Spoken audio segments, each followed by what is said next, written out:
우리 사도신경으로 신앙 고백하심으로 8월 5일 수요일 새벽 기도회를 시작하도록 하겠습니다.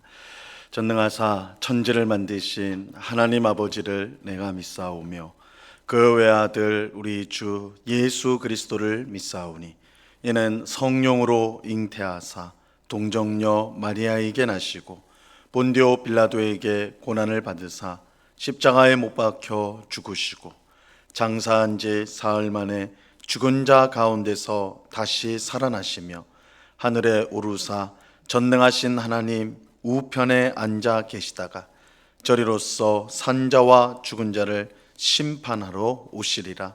성령을 믿사오며 거룩한 공예와 성도가 서로 교통하는 것과 죄를 사하여 주시는 것과 몸이 다시 사는 것과 영원히 사는 것을 믿사옵나이다. 아멘. 우리 찬송가 68장 오 하나님 우리의 창조자시니 우리 같이 찬양하겠습니다. 찬송가 68장 이전 통일 찬송가는 32장 찬송입니다.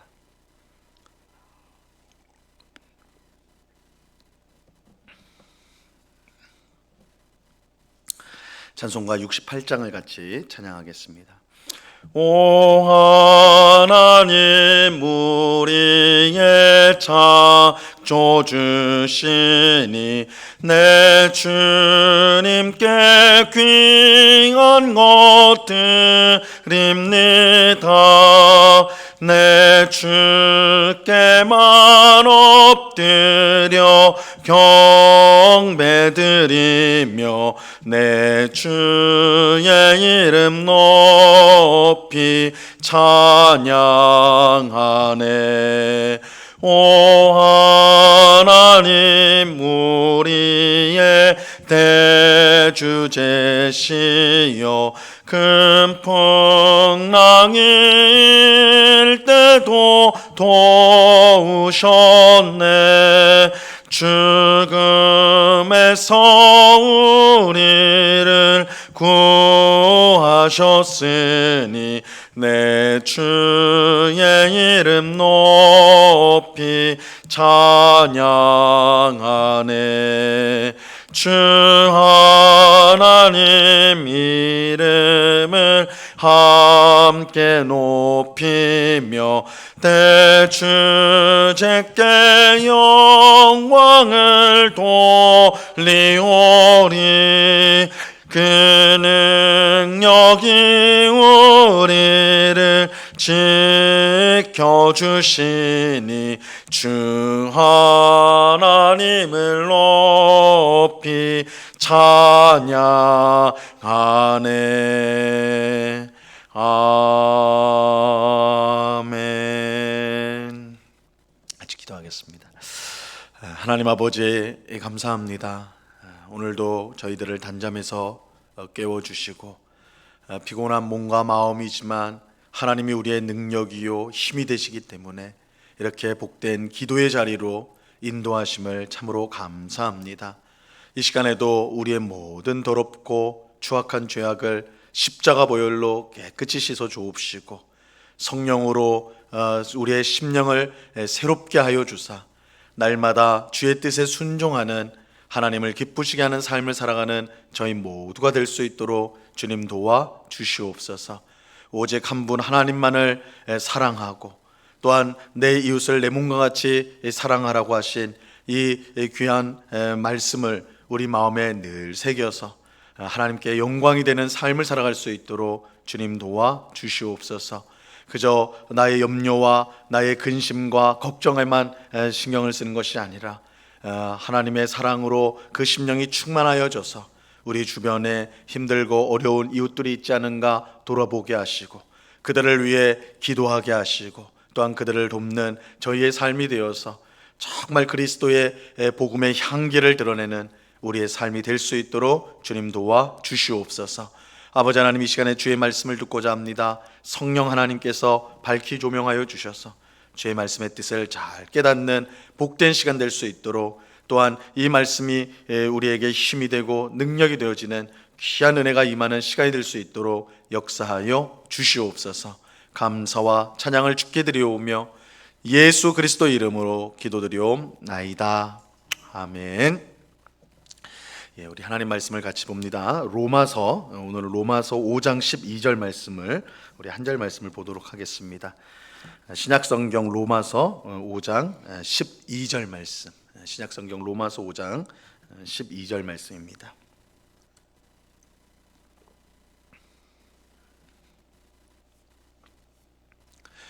로마서 5장 12절 말씀을 우리 한 목소리로 다 같이 읽겠습니다. 시작.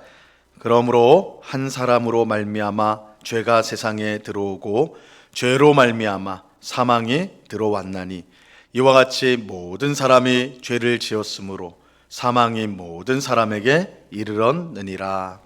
아멘. 우리는 어제까지 창세기 1장부터 50장까지를 차례로 모두 살펴보았습니다. 오늘과 내일은 지금까지 살펴본 우리 창세기 전체의 핵심 내용을 좀 정리하는 시간을 갖고자 합니다. 이 창세기는 66권으로 된 성경의 첫 번째 책이에요. 그래서 창세기가 처음 나오는 책이기 때문에 중요하다. 성경의 첫 번째 위치한 성경이기 때문에 중요하다. 이렇게 이제 말할 수도 있지만 이 창세기가 정말 중요한 이유는 이 성경 전체를 통해 펼쳐지는 이야기, 하나님의 이야기의 뼈대를 제공해 주기 때문입니다. 이 성경은 단순히 어떤 교훈이나 교리를 모아 놓은 책이 아닙니다. 이 성경은 이야기예요. 이 중요합니다. 이 성경은 하나의 이야기입니다.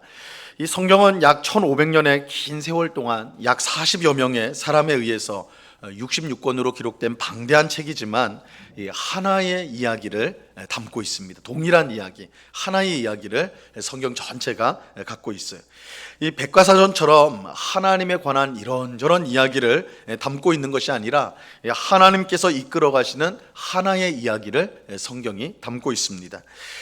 이 이야기는 네 개의 뼈대를 갖고 있는데,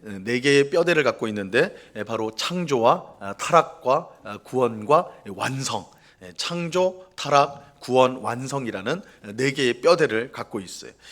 이 성경은 하나의 이야기고 이 이야기의 뼈대가 바로 창조, 타락, 구원, 완성입니다. 그리고 이 네 가지 뼈대가 모두 창세기에, 성경의 첫 번째 책인 창세기에 나와 있어요. 즉 창세기는 전체 성경의 청사진이라 이렇게 말해도 과언이 아닙니다. 물론 창세기 안에 모든 성경에 나와 있는 모든 이야기, 하고 싶은 이야기가 다 들어있다, 그런 뜻은 아니에요. 창세기는 하나님이 이끄시는 이야기의 뼈대로서 이 나머지 성경들은 이 뼈대 위에 살을 붙이는 것이다, 이렇게 말할 수가 있습니다. 오늘은 창세기에 나오는 이 네 가지 뼈대 중에 두 가지, 이 창조와 타락에 관해 이제 우리가 간단히 생각해 보고자 합니다. 먼저 창세기는 하나님이 이끄시는 이 위대한 이야기의 시작인 창조에 관해서 말씀합니다. 창세기는 너무나 유명한 말씀으로 시작하죠. 이 창세기 1장 1절은 우리가 모두 잘 압니다. 태초에 하나님이 천지를 창조하시니라. 이 태초는 그야말로 아무것도 없을 때, 즉 오직 하나님만 계실 때를 가리킵니다. 하나님은 아무도 없을 때, 아무것도 없을 때 오직 말씀으로 세상을 창조하셨습니다. 창세기 1장 3절에 보면 하나님이 이르시되 빛이 있으라 하시니 빛이 있었고, 이렇게 말씀해요. 하나님이 하는 창조와 사람이 하는 창조 사이에 이 결정적인 차이가 여기에 있습니다. 우리 사람도 무엇을 창조한다 이렇게 말을 하죠. 사람이 어떤 걸, 새로운 걸 만들었을 때 사람이 뭔가를 창조했다라고 이제 표현을 합니다. 하지만 하나님의 창조와는 질적으로 달라요. 하나님이 하는 창조와 사람이 하는 창조는 질적으로 다릅니다. 하나님은 아무것도 없는 상태에서 오직 말씀으로 세상을 창조하셨습니다. 하나님이 빛이 있으라고 말씀하니까 빛이 생겼어요. 반면에 사람의 창조는 반드시 재료가 있어야 됩니다. 이건 뭐 너무나 상식적인 거죠. 사람은 아무것도 없는 데서 뭔가를 만들 수는 없고 반드시 뭔가 재료가 있어야 되는 거예요. 무엇이 있어야지만 만들 수 있는 것이 사람이 하는 창조입니다. 이런 점에서 하나님께서 세상을 창조하셨다는 사실은 하나님의 전능하심을 보여줍니다. 하나님은 그야말로 모든 일을 그 뜻대로 하실 수 있는 전능하신 분입니다. 그런데 창조는 단지 하나님의 전능하심만 보여주는 것은 아니에요. 창조는 하나님의 사랑을 보여줘요. 하나님의 사랑을 보여줍니다. 하나님께서 세상을 6일 동안 창조하시는데 자신이 창조한 세상을 보면서 거듭 좋다, 보시기에 좋았다, 이렇게 말씀을 합니다. 창세기 1장 10절에 보면 하나님이 묻을 땅이라 부르시고 모인 물을 바다라 부르시니 하나님이 보시기에 좋았더라. 그래서 하나님은 거듭거듭 자신이 만든 세상을 보면서 좋았다, 참 좋다, 이렇게 말씀을 하셨어요. 하나님은 심심풀이로 세상을 창조하신 것이 아닙니다. 단지 자신의 힘을 과시하기 위해서 창조하신 것도 아니에요. 하나님은 자신의 충만한 사랑으로 세상을 창조하셨습니다. 하나님은 그야말로 세상을 걸작품으로 만드셨어요. 이러한 사실은 창조의 하이라이트라고 할 수 있는, 최고조라고 할 수 있는 인간 창조에서 우리가 이제 알 수가 있습니다. 하나님께서 6째 날에 사람을 창조하셨어요. 그런데 사람은 다른 피조물과는 완전히 다른 구별된 특별한 존재로 창조가 되었습니다. 왜냐하면 사람만이 하나님의 형상대로 창조가 되었기 때문입니다. 창세기 1장 26절에 보면 하나님이 이르시되 우리의 형상을 따라 우리의 모양대로 우리가 사람을 만들고 그들로 바다의 물고기와 하늘의 새와 가축과 온 땅과 땅에 기는 모든 것을 다스리게 하자 하시고, 하나님은 자기의 형상대로 사람을 만드셨어요. 이 말씀의 뜻은 사람의 얼굴이 하나님의 얼굴과 닮았다, 하나님의 형상대로 되다니까 하나님의 모습과 닮았다, 그런 뜻으로 하신 말씀은 결코 아닙니다. 하나님은 영이시기 때문에 어떤 형상이 없으세요. 형체가 없어요. 하나님의 형상대로 사람을 창조했다는 것은 하나님께서 자신이 할 일을 사람에게 사명으로 주셨다라는 뜻입니다. 다시 말하면 사람은 하나님이 세상에서 하실 일을 대신하도록 창조된 존재입니다. 그러니까 하나님께서 해야 될 일을 사람에게 맡겼다, 이게 하나님의 형상대로 사람이 창조되었다는 뜻이에요. 자, 그렇다면 그 일이 무엇입니까? 세상을 다스리는 일. 그러니까 하나님이 세상을 만드시고 하나님이 다스려야 되는데 그 다스리는 일을 자기의 형상을 따라 만든 사람에게 사명으로 주셨다는 것입니다. 여기서 세상을 다스린다는 것은 자기 멋대로 세상을 주물럭거린다는 뜻이 아니에요. 하나님은 자신의 충만한 사랑으로 선한 세상을 창조하셨고 하나님이 기뻐하시는 세상, 즉 하나님의 나라를 세우기를 원하셨습니다. 이 일을 위해 사람을 창조하시고 그 사명을, 그렇게 세상을 가꾸어 가도록 사명을 주셨던 것입니다. 이 사실을 이제 가장 잘 보여주는 장소가 바로 에덴 동산이에요. 에덴 동산. 하나님은 에덴 동산에 사람을 두고 다스리게 하심으로써 이 하나님의 나라가 얼마나 아름다운가, 그것을 드러내게 하셨습니다. 이런 점에서 하나님이 처음 창조한 세상과 우리가 지금 살고 있는 이 험악한 세상을 똑같이 생각하면 안 됩니다. 우리가 이제 이 세상을 살면서 세상에 많은, 지금도 우리가 장마로 많이 고통당하고 있잖아요. 그래서 세상은 왜 이래 고통스러운 곳일까, 왜 이래 힘든 곳일까, 우리가 이렇게 생각하기 쉬운데 원래 그런 것이 아니라는 것이죠. 하나님이 만드신 세상과 지금의 세상은 분명히 구별이 됩니다.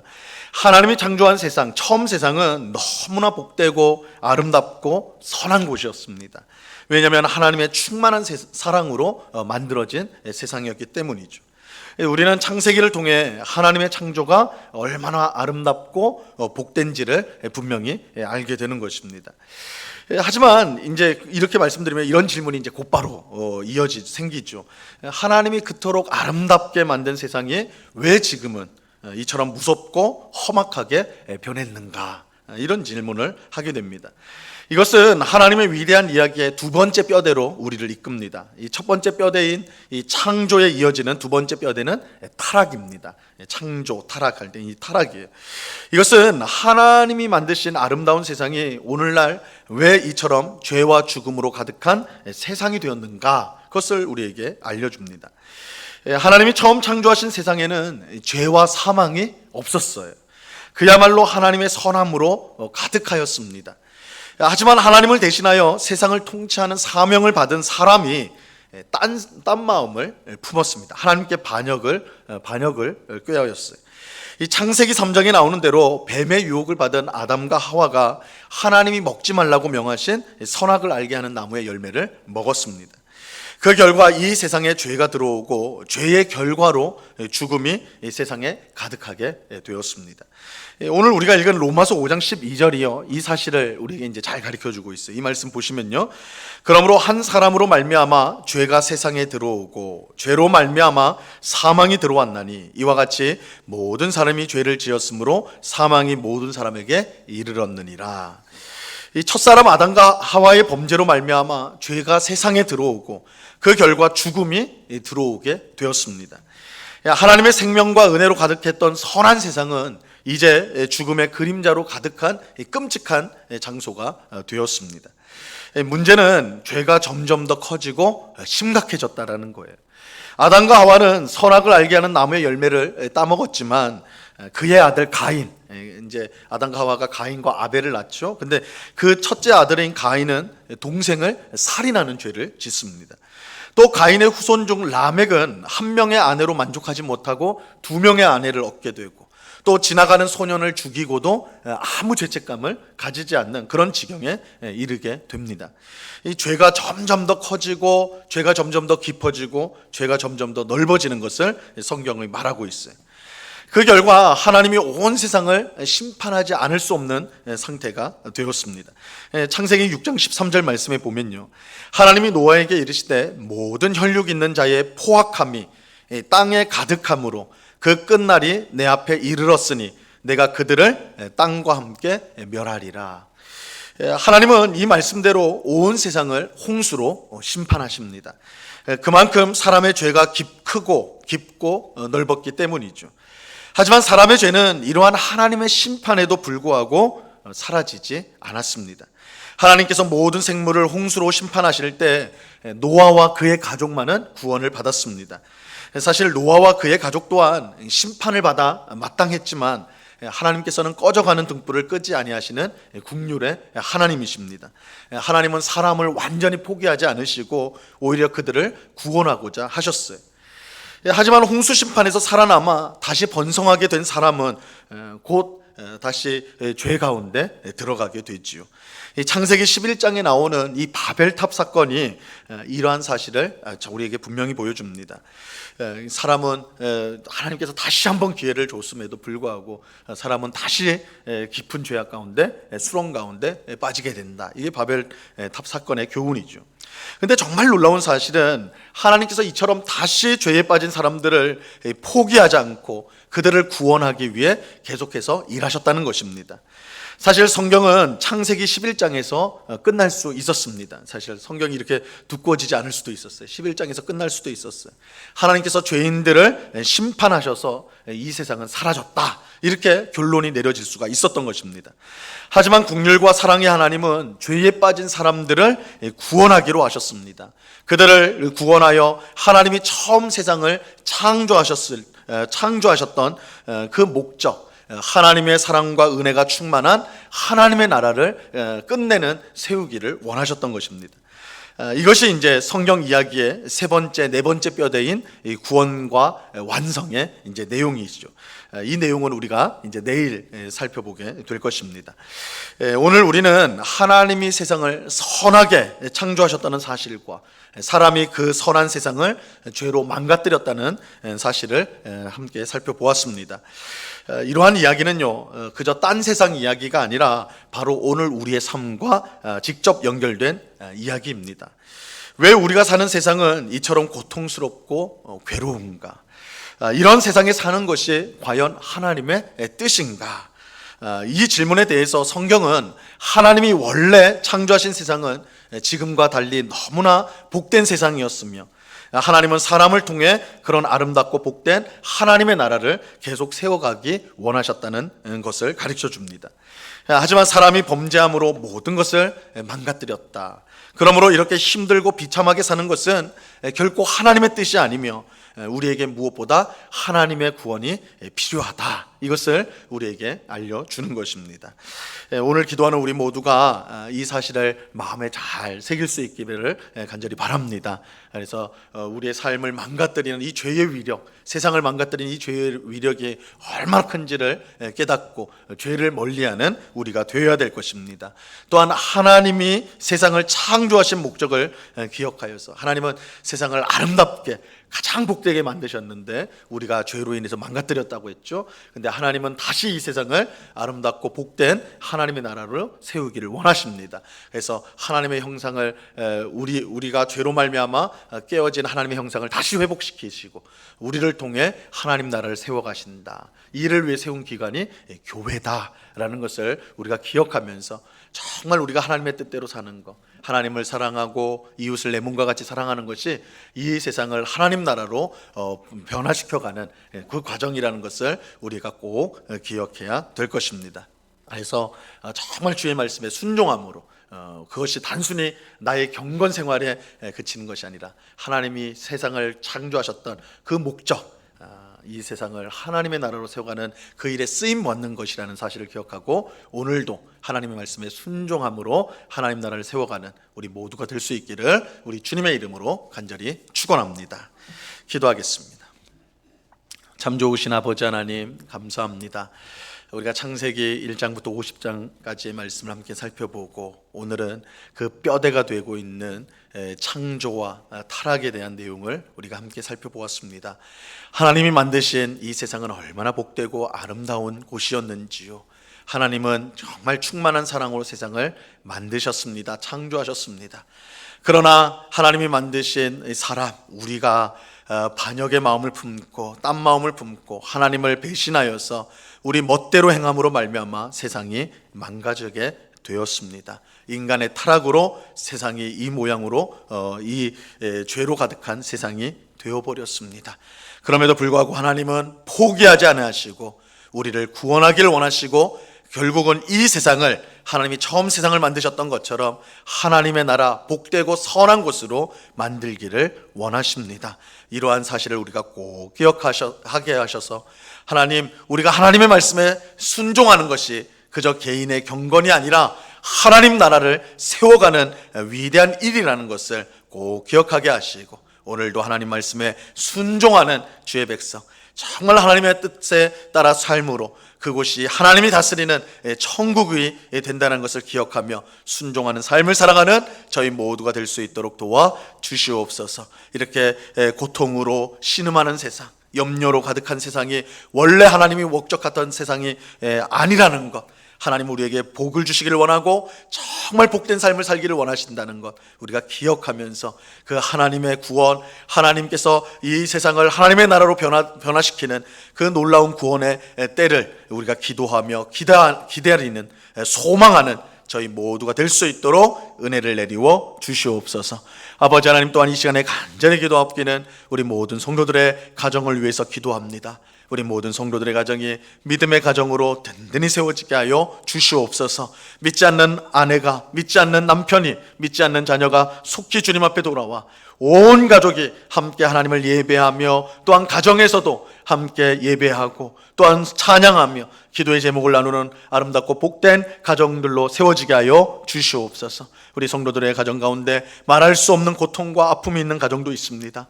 하나님, 그 깊은 아픔을 우리가 헤아릴 수 없습니다. 그러나 주님은 이 모든 것을 아시오니 그 마음을 위로하여 주시고 꼬여져 있는 모든 가족 간의 문제가 하나님의 은혜 가운데 풀려지는 귀한 역사가 있게 하여 주시옵소서. 그래서 우리 모든 성도들의 가정이 믿음의 가정으로 든든히 서서 하나님께 영광 돌릴 수 있도록 주장하여 주시옵소서. 오늘도 귀하고 복된 날을 주시니 감사합니다. 가정에서, 일터에서 또한 있는 모든 곳에서 주님께 충성을 다하며 주의 뜻을 행하는 저희가 되게 하시고 오늘 밤엔 또한 수요 예배로 함께 모여서 주님을 예배하고자 합니다. 예배하는 것이 기쁨이요 또한 하나님께 영광을 돌리는 것이 우리의 삶의 목적인 것을 알고 즐거움으로 예배 참여하는 우리 모든 주의 백성들 다 될 수 있도록 은혜를 내리워 주시옵소서. 언제나 우리와 함께 하시는 주님께 감사와 찬양을 올려드리오며 이 시간 우리가 드리는 모든 기도에 하나님의 뜻 가운데 응답해 주실 줄로 믿고 감사하오며 예수님의 이름으로 기도드리옵나이다. 아멘. 하늘에 계신 우리 아버지여, 이름이 거룩히 여김을 받으시오며 나라에 임하옵시며 뜻이 하늘에서 이룬 것 같이 땅에서도 이루어지이다. 오늘날 우리에게 일용할 양식을 주옵시고 우리가 우리에게 죄 지은 자를 사하여 준 것 같이 우리 죄를 사하여 주옵시고 우리를 시험에 들게 하지 마옵시고 다만 악에서 구하옵소서. 대개 나라와 권세와 영광이 아버지께 영원히 있사옵나이다. 아멘.